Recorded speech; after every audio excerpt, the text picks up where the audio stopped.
నమస్తే, welcome to right angle. Donald Trump ఆధిపత్య ధోరణి కొనసాగుతూనే ఉంది. ఒక రకంగా చెప్పాలంటే ఒక సంక్షోభ వాతావరణాన్ని ప్రపంచం మొత్తం క్రియేట్ చేసే ఒక ప్రయత్నం డొనాల్డ్ ట్రంప్ చేస్తున్నట్టుగా స్పష్టంగా మనకు అర్థమవుతోంది. అందులోనే మొన్న వెనిజువలా అధ్యక్షుడైనటువంటి నికోలస్ మడూరోని రాత్రికి రాత్రి ఎత్తుకెళ్లిపోయినటువంటి అమెరికా ఆపరేషన్ మనకు తెలుసు. సో అక్కడి నుంచి నికోలస్ మడూరోని ఎత్తుకెళ్లిపోయి అమెరికాకు తీసుకొచ్చి అక్కడ ట్రయల్ నిర్వహిస్తున్నటువంటి పరిస్థితి మనం చూస్తూనే ఉన్నాము. అండ్ అదే సమయంలో గ్రీన్లాండ్ మాకు కావాలి అని ఒక రకంగా చెప్పాలంటే ఒక దురహంకారపూరితమైనటువంటి ధోరణి, విస్తారవాద దృక్పథంతో వ్యవహరిస్తున్నటువంటి డొనాల్డ్ ట్రంప్ అటు క్యూబా పైన కూడా కన్నేశారు. ఇవన్నీ మనం చూస్తూనే ఉన్నాం.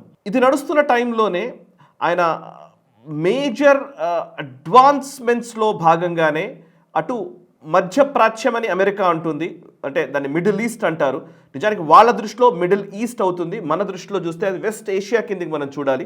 So west Asia Gulf region ఏదైతే ఉందో ఆ రీజియన్లో ఇప్పుడు ఒక యుద్ధ వాతావరణాన్ని ఆయన నెలకొల్పే ప్రయత్నం చేస్తూ ఉన్నారు. ఇప్పటికే యుఎస్కి సంబంధించినటువంటి aircraft carrier USS Abraham Lincoln carrier strike group ఒక గ్రూప్గా ఒక స్ట్రైక్ గ్రూప్ అంతా కూడా ఇప్పటికే రెడ్ సీ నుంచి ఇండియన్ ఓషన్లోకి ప్రవేశించినట్టుగా తెలుస్తోంది. మీరు అందులో చూస్తే మ్యాప్లో చూస్తే రెడ్ సీ నుంచి ఇండియన్ ఓషన్ వైపు ఈ ఎయిర్క్రాఫ్ట్ క్యారియర్ వస్తోంది. ఎయిర్క్రాఫ్ట్ క్యారియర్ అంటే అది కేవలం ఒక షిప్ రావడం కాదు, మనకు తెలుసు ఐఎన్ఎస్ విక్రాంత్ ఇట్లాంటివి ఎలా ఉంటాయో. చాలా అడ్వాన్స్డ్ ఎయిర్క్రాఫ్ట్ క్యారియర్ ఇది యుఎస్ఎస్ అబ్రహాం లింకన్ అనేది. సో అబ్రహాం లింకన్ని వాళ్ళు మెల్లిగా మిడిల్ ఈస్ట్ వైపు అంటే వెస్ట్ ఏషియా వైపు గల్ఫ్ రీజియన్ వైపు అది కదులుతూ ఉన్నట్టుగా తెలుస్తోంది. దాని గురించిన సమాచారం వస్తుంది. ఇప్పటికే డొనాల్డ్ ట్రంప్ దాని గురించి ప్రకటించాడు కూడా. డొనాల్డ్ ట్రంప్ చేసినటువంటి ప్రకటన చాలా భయానకంగా కూడా ఉంది. ట్రంప్ చెప్పిన మాటను నేను చదువుతున్నాను. ఆయన చెప్పింది, Donald Trump announce that a massive armada was heading to Iran.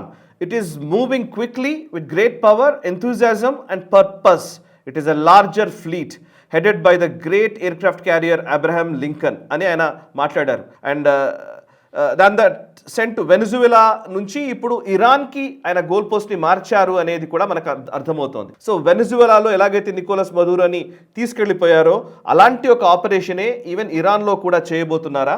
ఇరాన్లో ఖమైనీ ప్రభుత్వం అక్కడ కొలువు తీరింది. ఖమైనీ ప్రభుత్వము అక్కడ ఖమైనీకి వ్యతిరేకంగా నిరసనలు చేస్తున్నటువంటి వాళ్ళు కూడా విపరీతంగా పెరిగారు. సో ఆ నిరసనలు చేస్తున్నటువంటి వాళ్ళని చంపుతున్నటువంటి పరిస్థితులు కూడా ఉన్నాయి. సుమారు 5,520 మంది ప్రొటెస్టర్స్ నిరసనకారులని ఖమైనీ ప్రభుత్వం హతమార్చినట్టుగా తెలుస్తోంది. ఖమైనీ రెజీమ్ చంపేసినట్టుగా తెలుస్తోంది.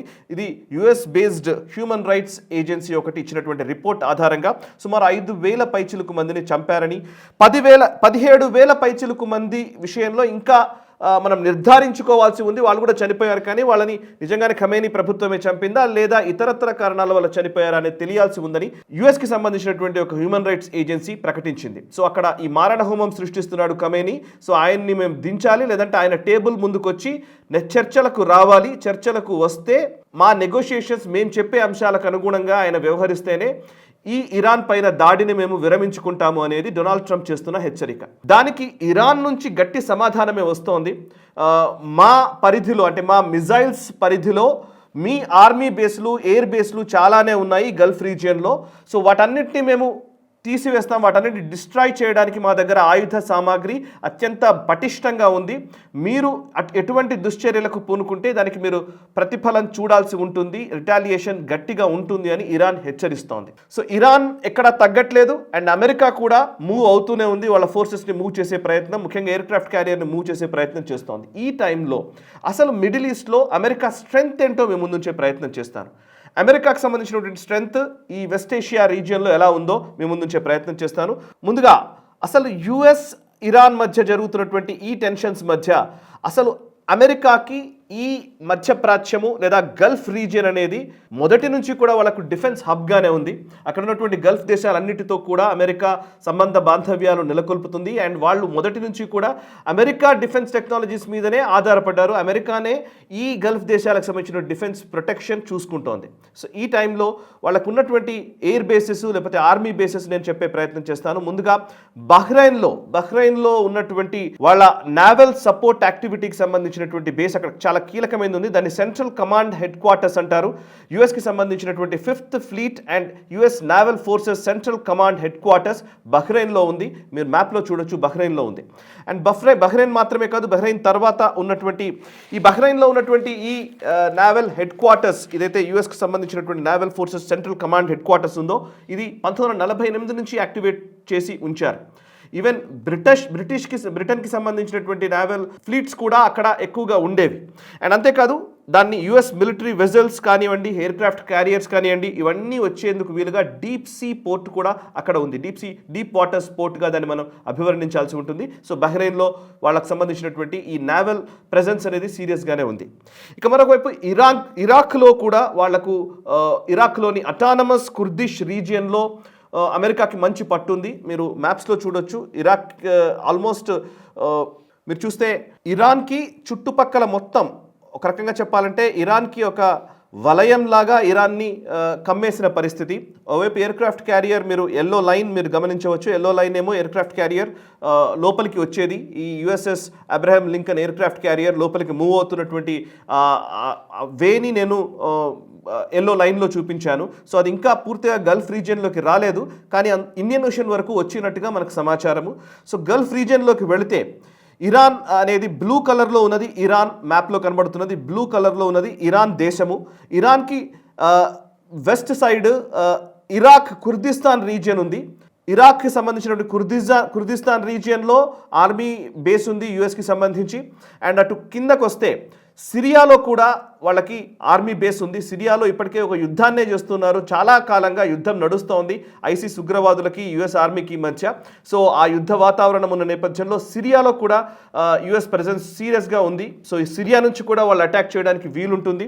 అండ్ ఇంకోవైపు ఇరాక్లోని కుర్దిస్తాన్ రీజియన్ మీరు ఇంతకుముందు చూశారు. అండ్ అంతేకాదు కువైట్కి సంబంధించినటువంటి క్యాంప్ అరిఫ్జాన్ వాటర్ టవర్ అని ఇక్కడ నేను ట్యాగ్ చేసి పెట్టాను. కువైట్లోని క్యాంప్ అరిఫ్జాన్లో కూడా అమెరికాకి చెందినటువంటి నావల్ ఫ్లీట్ ఉంది. ఇక్కడ అడ్వాన్స్డ్ డ్రోన్స్ ఉన్నాయి. MQ-9 రీపర్స్ దగ్గర నుంచి యుఎస్కి సంబంధించినటువంటి సెవరల్ బేసెస్ ఇక్కడ ఉన్నట్టుగా మనకు తెలుస్తోంది. అండ్ ఇది కువైట్ మాత్రమే కాదు, ఖతార్లో కూడా వాళ్ళకి సంబంధించినటువంటి ఎయిర్ బేస్ ఉంది. అల్ ఉదైద్ ఎయిర్ బేస్ అంటారు. ఈ అల్ ఉదైద్ ఎయిర్ బేస్ అనేది సెంట్రల్ కమాండ్ పరిధిలో ఉంటుంది యుఎస్కి సంబంధించి. స్పెషల్ ఆపరేషన్స్ ఫోర్సెస్ ఇక్కడ వాళ్ళ కార్యకలాపాలు నిర్వర్తిస్తారు. ముఖ్యంగా ఎయిర్ ఫోర్స్ బేస్ ఇది. ఎయిర్ లిఫ్ట్ చేయడానికి ఏదైనా అనూహ్యమైనటువంటి పరిణామాలు జరిగితే, ఏదైనా క్షతగాత్రులు ఉంటే వాళ్ళని ఎయిర్ లిఫ్ట్ చేసే అంశం కావచ్చు.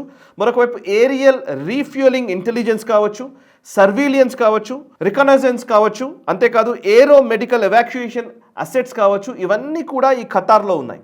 అల్ ఉదైద్ ఎయిర్ బేస్ నుంచి అమెరికా ఎయిర్ ఫోర్స్ చాలా పటిష్టంగా స్ట్రైకింగ్ క్యాపబిలిటీస్ అంటే దాడి చేసే క్యాపబిలిటీస్ ఉన్నాయి. At the same time rescue operations నిర్వహించేటువంటి క్యాపబిలిటీస్ కూడా ఇక్కడ వాళ్ళు ఏర్పాటు చేసుకోవడం జరిగింది. ఇక సిరియా గురించి ఇందాక నేను చెప్పాను, నేను చాలా సంవత్సరాల నుంచి వాళ్ళు అక్కడ యుద్ధం చేస్తున్నారని.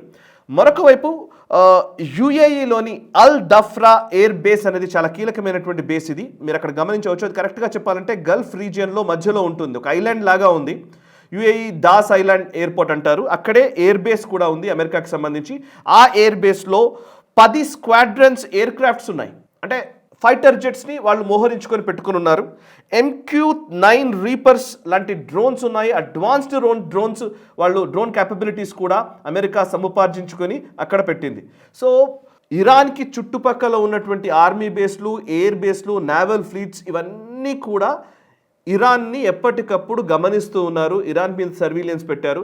ఒక్కసారి కనుక వీళ్ళందరూ అటాక్ చేయడం మొదలుపెట్టే, అటాక్ చేయాలి అనుకుంటే ఇరాన్ పైన, ఇరాన్ కనుమరుగవ్వడం ఖాయం. ఎందుకంటే అమెరికా శక్తి అంత శక్తి కలిగినటువంటి ఆయుధ సంపత్తి వాళ్ళ దగ్గర ఉంది. బట్ ఇరాన్ మాత్రం ఎక్కడా వెనుకకు తగ్గట్లేదు. ఇరాన్ మాత్రం అంతే గట్టిగా సమాధానం చెబుతోంది. ఇప్పుడున్న పరిస్థితుల్లో నిజంగానే ఇరాన్ మీద యుద్ధం చేసి ఆల్మోస్ట్ వాళ్ళ మీద దాడి చేసి ధ్వంసం చేస్తాడా డొనాల్డ్ ట్రంప్ అంటే చేయకపోవచ్చు అని మనం అనుకోవాలి. ఒకవేళ చేస్తే గిస్తే ఏం చేయవచ్చు అంటే కనుక సర్జికల్ స్ట్రైక్స్ లాంటివి చేయవచ్చు. డైరెక్ట్గా స్ట్రైక్ చేసి ఒక ఆపరేషన్ నిర్వహించి ఖమైనీని తీసుకురావడమో లేదా ఖమైనీని హతమార్చడమో, ఖమైనీకి సంబంధించి ముఖ్యంగా ఇరాన్కి సంబంధించినటువంటి రెవల్యూషనరీ గార్డ్స్ వాళ్ళకి సంబంధించిన డిఫెన్స్ ఎస్టాబ్లిష్మెంట్స్ ఎక్కడెక్కడైతే ఉన్నాయో వాటిని ధ్వంసం చేయడము, అండ్ వాళ్ళ న్యూక్లియర్ ప్రాజెక్ట్స్ ఎక్కడైనా ఒకవేళ అడ్వాన్స్మెంట్స్ ఉంటే కనుక వాటిని ధ్వంసం చేయడము, అంతవరకే పరిమితం కావచ్చు. కానీ ఇరాన్ని లొంగ తీసుకునే పని మాత్రం అమెరికా అధ్యక్షుడు డొనాల్డ్ ట్రంప్ చేయాలని నిర్ణయించుకున్నట్టుగా మాత్రం స్పష్టంగా కనబడుతోంది. సో ఇప్పుడు ఉన్న పరిస్థితుల్లో ఇరాన్ అమెరికా మధ్య ఒక సంఘర్షణ వాతావరణం అనేది అస్సలు మంచిది కాదు. ఎందుకంటే ఇప్పటికే అస్థిర వాతావరణంలో ఉన్నాము. యుద్ధ పరిణామాలు ఎప్పుడూ కూడా మంచిది కాదు. ఒక సుస్థిరంగా ఉంటేనే వాణిజ్యపరంగా కావచ్చు, అన్ని రకాలుగా కావచ్చు, ఒక పురోభివృద్ధి ఉంటుంది. కానీ ఇప్పుడు ఒక అస్థిరత క్రియేట్ చేస్తే కనుక, ఒక సంక్షోభ స్థితి వస్తే కనుక మళ్ళీ మన సప్లై చైన్స్ మీద ఇంపాక్ట్ చూపించడము, లేకపోతే మనకు కావాల్సినటువంటి ఆయిల్ దిగుమతులు ఎగుమతులకు సంబంధించినటువంటి అంశాల్లో ఈ యుద్ధ ప్రభావం ఉండడం, ఇవన్నీ చూస్తూ ఉంటాం. సో డొనాల్డ్ ట్రంప్ ఎందుకు ఈ సంక్షోభ స్థితికి కారణంగా నిలుస్తూ ఉన్నారు అనేది కూడా మనకు తెలియాల్సి ఉంది. ఓవైపు వెనిజులా పైన అటాక్ చేశారు, క్యూబాని అదేవిధంగా బెదిరిస్తూ ఉన్న పరిస్థితి, గ్రీన్లాండ్ కావాలని కోరుతూ ఉన్నాడు, ఇప్పుడు ఇరాన్ మీద పడుతూ ఉన్నారు. సో ఇదంతా కూడా కావాలని డొనాల్డ్ ట్రంప్ ఒక సంక్షోభ వాతావరణాన్ని క్రియేట్ చేస్తున్నాడా? అమెరికా ఆర్థిక సంక్షోభంలో కూరుకుపోతున్న టైంలో ప్రపంచం మొత్తాన్ని సంక్షోభంలో పడేలా చేసి తద్వారా అమెరికా ఆర్థికపరమైనటువంటి విషయాలకి దీనికి ఏమైనా లింక్ ఉందా? ఏమైనా అమెరికా లబ్ధి పొందే విధంగా డొనాల్డ్ ట్రంప్ ఏమైనా ప్రయత్నం చేస్తున్నాడా? కేవలం మ్యావరిక్ నేచర్గానే చూడాలా? కేవలం ఒక దుందుడుకు చర్యలకు సంబంధించినటువంటి అంశంగానే దీన్ని చూడాలా? డొనాల్డ్ ట్రంప్ అవగాహన లేమికి నిదర్శనంగా చూడాలా? ఇవన్నీ కూడా తెలియాల్సి ఉంది. బట్ ప్రస్తుతం అయితే మధ్యప్రాచ్యమని అమెరికా చెబుతున్నటువంటి వెస్ట్ ఏషియా, పశ్చిమాసియాలో, అందులోనూ గల్ఫ్ రీజియన్లో యుద్ధ వాతావరణం ఉంది. ఇరాన్ విషయంలో ఎటువంటి నిర్ణయం డొనాల్డ్ ట్రంప్ తీసుకుంటాడు, ఇరాన్ పైన ఎటువంటి దాడి చేస్తాడు, ఒకవేళ చేస్తే ఎటువంటి పరిణామాలు ఉంటాయి, ఇవన్నీ కూడా ఆసక్తికరమైన ప్రశ్నలు. వీటికి కాలమే సమాధానం ఇచ్చే అవకాశం ఉంది. ఈ వీడియో నచ్చితే లైక్ చేయండి, 10 మందికి షేర్ చేయండి, కమెంట్స్ ద్వారా మీ అభిప్రాయాలు మాతో పంచుకోండి. మనసా వాచా కర్మణ, దేశహితం కోసం నేషనలిస్ట్ హబ్. ఈ వీడియో మీకు నచ్చినట్టయితే లైక్ చేయండి, 10 మందికి షేర్ చేయండి, అలాగే కామెంట్ల రూపంలో మీ అభిప్రాయాలను మాతో పంచుకోండి. Nationalist hub group of channels ను సబ్స్క్రైబ్ చేసుకుని తెలుగునాట జాతీయవాద జర్నలిజాన్ని ప్రోత్సహించండి. ఈ వీడియో కింద ఉన్న బెల్ ఐకాన్ పై క్లిక్ చేయడం మర్చిపోవద్దు.